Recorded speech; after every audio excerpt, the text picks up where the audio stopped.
সবচেয়ে বড় ইবাদত গুজার হওয়ার, সবচেয়ে বড় মুত্তাকি হওয়ার রহস্য হলো হারাম কাজ ছাড়ার মধ্যে, বর্জন করার মধ্যে। জান্নাতে তো সহজ না ভাই, কাউকে ত্যাগ করতে পারবেন না, কাট করতে পারবেন না, ছাড়তে পারবেন না, পরহেজ করতে পারবেন না, তাকওয়া অবলম্বন করতে পারবেন না। আপনি আল্লাহকে খুশি করবেন আর জান্নাত পাবেন, এটা মায়ের হাতের মোয়ানা ভাই। হারাম থেকে বেঁচে থাকবেন কিভাবে? বুদ্ধি কি? পরামর্শ কি? উপায়টা কি? উপায় নাম্বার 1, কোনটা আল্লাহ তাআলা হারাম করেছেন, নিষেধ করেছেন, সে সম্পর্কে জেনে আপনার মধ্যে সেগুলোর কোনটা কোনটা আছে পারলে একটু একটা ডায়েরিতে নোট করে ফেলেন, এবং প্রায় দিন ওইটা উল্টে একবার করে একটু দেখেন। দেখলে আপনার ভিতরে বিবেচনা বোধ আসবে, জাগ্রত হবে, আপনার ভিতরে চেতনা জাগবে যে আমি হারাম, এতগুলো হারাম আমি বয়ে বেড়াচ্ছি, আমার মধ্যে আছে। আপনার মধ্যে ভালো হওয়ার তাগাদা ফিল হবে। ভাইরা আমার, একসময় মানুষকে ভালো হতে হয়। আমরা কবরমুখী জীবনে এগিয়ে যাচ্ছি, প্রতিদিন কবরের দিকে আমাদের একটা দিন চলে যাচ্ছে, একটা কদম আগায় যাচ্ছে। কখন মালাকুল মউত হাজির হবে আমরা জানি না। নিজেদেরকে সংশোধন করতে হবে কি হবে না ভাই? ইয়াউমা লা ইয়ানফাউ মালুন ওয়ালা বানুন ইল্লা মান আতাল্লাহ বিকলবিন সালিম। এই টাকা পয়সা, সহায় সম্পদ, পরিবার পরিজন যেগুলো সারাদিন মত্ত, এর কোনোটা কাজে আসবে না ভাই। অন্তরটাকে পরিচ্ছন্ন করে, পবিত্র করে এটা নিয়ে যদি যেতে পারেন, তাহলে এটা আল্লাহর কাছে কাজে দিবে। আল্লাহ বলবেন, তোমাকে একটা পরিচ্ছন্ন অন্তর দিয়ে পাঠাইছিলাম, সেখানে গুনাহ দিয়ে এটাকে কালো করে নিয়ে আসছো, এই জন্য শাস্তি হবে। বুকে হাত দিয়ে বলতে পারবে জীবনে আল্লাহর জন্য কয়টা স্যাক্রিফাইস করেছেন? বিশাল বন্ধু, তারা ছাড়া বাঁচেন না, কিন্তু তার সাথে থাকলে গীবত হয়, সমালোচনা হয়, মেয়েদের নিয়ে আলাপ সালাপ হয়, এফটিজিং হয়, হারাম আলাপ হয়। এই জন্য এই বন্ধুদেরকে আল্লাহর জন্য কোরবানি করে দিলাম, কাট করে দিলাম। হারামের পরিবেশ থেকে বের হয়ে আসেন। কিছু হারাম আছে যেগুলো পরিবেশের কারণে হয়, ওই পরিবেশ থেকে সরে আসবেন, আল্লাহ তাআলা বাঁচার তৌফিক দিবেন। স্মার্টফোনের কারণে হারাম থেকে বাঁচতে পারেন না, এই ফোন ছেড়ে দিয়ে বাটন ফোনে চলে যান। কোন বন্ধুর কারণে হারাম থেকে বাঁচতে পারেন না, ওই বন্ধুদের দল ত্যাগ করে দেন আল্লাহকে খুশি করবার জন্য।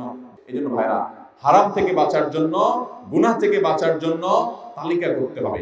তালিকা করে ওইটা মাঝে মধ্যে দেখবেন। শুধু দেখলেই আপনার ভিতরে এক ধরনের বিবেচনা তৈরি হবে যে আমার এগুলো থেকে বাঁচা দরকার।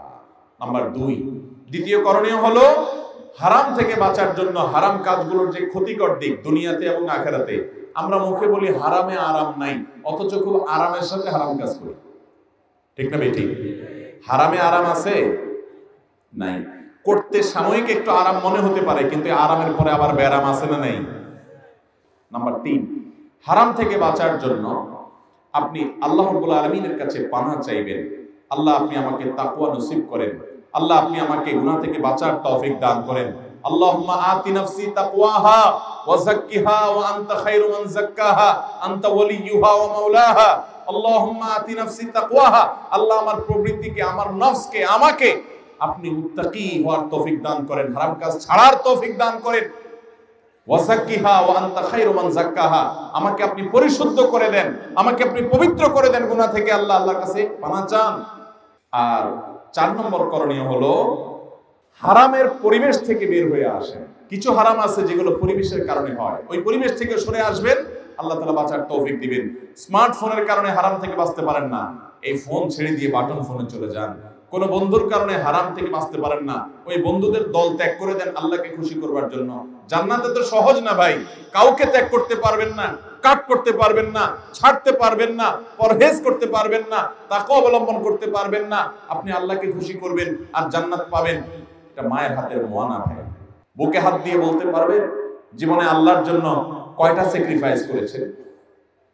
তাহলে ভাইরা আমার, সবচেয়ে বড় মুত্তাকি হওয়া, সবচেয়ে বড় ইবাদত গুজার হওয়ার রহস্য নফল আমল করার মধ্যে নয়, জিকির আজকার নফল করার মধ্যে নয়, নফল দান সদকা করার মধ্যে নয়।